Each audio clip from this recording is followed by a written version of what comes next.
The scream never came, not from the child, not from the woman standing frozen near the black luxury car, and not from the man in orange who dropped his green trash bag the instant he saw the small body stumble off the curb. In the bright, ordinary daylight of a quiet suburban street, the world almost lost a little girl who had never made a sound in her life, and the silence that followed felt heavier than any noise could have been.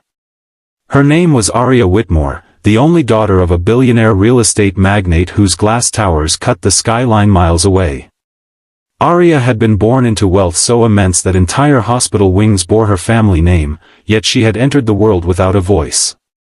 Doctors had called it a rare neurological condition, complicated, uncertain, and possibly permanent. From the moment she learned to walk, Aria learned also to live inside a quiet bubble where words never came out, only wide eyes and soft gestures.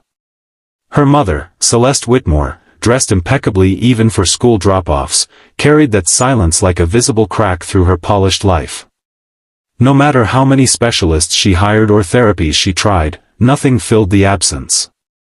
And on this morning, with sunlight bouncing off manicured lawns and expensive cars, Celeste had been distracted by a phone call about stock fluctuations when Aria slipped from her side and wandered toward the street. The man in orange was named Jonah Reyes. He was 34, a single father, and every sunrise found him lifting bins and tying bags with hands already rough from years of labor. His wife had died 3 years earlier from a sudden illness, leaving him with a 5-year-old son and a life that felt like it had collapsed inward overnight. Jonah had taken extra shifts, early routes, anything to keep food on the table and a roof over their heads. He drove the garbage truck not because he loved it, but because it was honest work, steady work, and it kept him moving when standing still hurt too much. That morning, sweat already darkened his collar as he knelt to pick up a bag, his thoughts drifting to whether his son Matteo remembered to pack his lunch. When Jonah looked up, he saw Aria step into the street just as a delivery van rounded the corner faster than it should have. Instinct ripped through him. He lunged, dropping everything, his boots scraping pavement as he grabbed the back of her dress and yanked her toward him. The van screeched, brakes screaming in protest, missing them by inches. Aria fell against Jonah's chest, her small hands clutching his vest.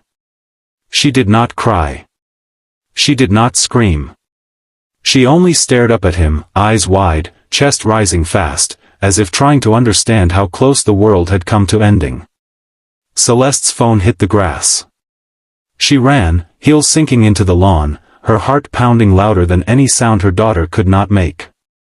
She wrapped her arms around Aria, checking her over frantically, tears streaking through her carefully applied makeup. Jonah stepped back, suddenly aware of the dirt on his gloves, the smell of refuse clinging to his clothes. He nodded once, muttered an apology for startling them, and reached for his fallen bag. To him, it was just what anyone would have done. To Celeste, it felt like witnessing a miracle wrapped in fluorescent orange.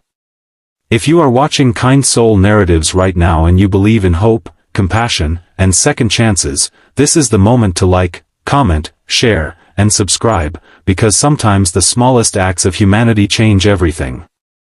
Life, however, did not transform in a single instant. Jonah returned to his route, his heart still racing, replaying the near miss over and over in his mind.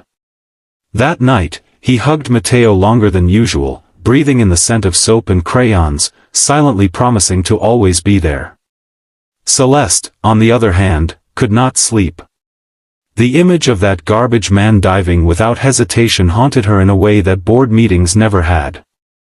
She realized how insulated her life had become, how money had built walls around her pain instead of healing it. Aria, sitting quietly in her room, lined up her toy animals just as she always did, but her eyes kept drifting to the window, as if searching for something she could not name. Days passed, and fate stitched their lives together again. Jonah's route included the Whitmore neighborhood twice a week. At first, Celeste watched from a distance, curiosity mixing with gratitude and guilt. She noticed how Jonah always waved at children, how he bent down to their level, how his face softened when they smiled back. Aria noticed too. She began waiting by the window on collection mornings, her small fingers pressed to the glass. When Jonah waved, she lifted her hand slowly, a shy imitation.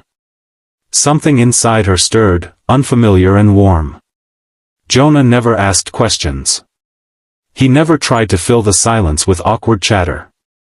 When Arya started standing at the end of the driveway with her mother, Jonah simply smiled and knelt, showing her how the truck worked, letting her touch the cool metal, the thick gloves. He treated her not as broken, not as fragile, but as present. Celeste watched this with a tight ache in her chest, realizing how often people had spoken around her daughter instead of to her, how silence had made adults uncomfortable, impatient. At home, Jonah struggled. Bills piled up, and the truck's engine trouble meant fewer hours some weeks. Mateo asked why other kids had two parents. Jonah had no answers that didn't hurt. He carried his grief quietly, the way men like him often did, packing it down beneath responsibility. The only time he felt light was when he saw Arya's face brighten at the sight of the truck, when her eyes followed his movements as if he mattered in a way beyond his job. Celeste eventually did something radical. She invited Jonah and Mateo for lunch. Not as a charity gesture, not as a publicity move, but because something inside her needed to understand the man who had saved her child. Sitting at the long dining table that usually hosted investors, Jonah felt out of place, his hands folded tightly, his posture stiff. Mateo stared wide-eyed at the size of the house. Arya sat across from Jonah, swinging her feet, watching him with quiet intensity. No one spoke about money. No one spoke about diagnoses. They spoke about school, about trucks, about favorite foods. The simplicity felt revolutionary. Weeks turned into months. Arya began therapy sessions again, but this time something was different. Her therapists noticed she was more engaged, more responsive. At home, she mimicked the hum of the garbage truck, a soft vibration in her throat that startled Celeste the first time she heard it. Jonah, unaware of these developments, continued his routine, unaware that his presence had become an anchor for a child drifting in silence. The breakthrough came on an ordinary morning, sunlight filtering through leaves, birds hopping along the sidewalk. Jonah lifted a bin when he felt a familiar small presence nearby. Arya stood at the curb, her hands clasped tightly in front of her, her body trembling with effort. Celeste watched from behind, her breath caught. Jonah smiled and waved, turning back to his work.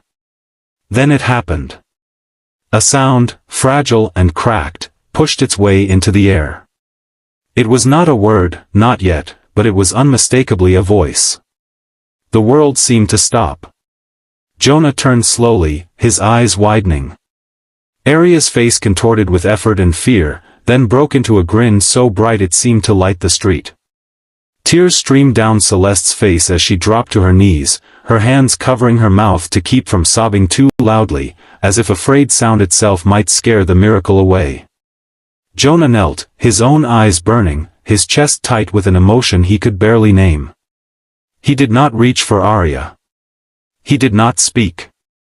He simply stayed, present, steady, as she found the courage to exist beyond silence. News spread quickly, but Celeste refused interviews. This was not a headline to her, it was a sacred moment. She funded programs quietly, supported speech therapy centers without putting her name on plaques. Jonah was offered money, rewards, opportunities to tell his story. He declined most of them. What he accepted instead was a job offer managing a community outreach program Celeste started, one that paid fairly and allowed him to be home with Mateo in the evenings. Dignity mattered more than charity. Right before we reach the final moments of this story, take a second to comment below and share what this journey made you feel, because your words keep stories like this alive. If this story has touched your heart in any way, please support Kind Soul Narratives by liking, sharing, and subscribing, because your support helps these moments of humanity reach others who need them. Years later, on another bright morning, Arya stood confidently on a small stage at a community event, her voice clear and strong as she thanked the people who had helped her find it. Jonah stood in the crowd with Mateo, his arm around his son's shoulders, pride swelling in his chest. Celeste watched too, no longer defined by her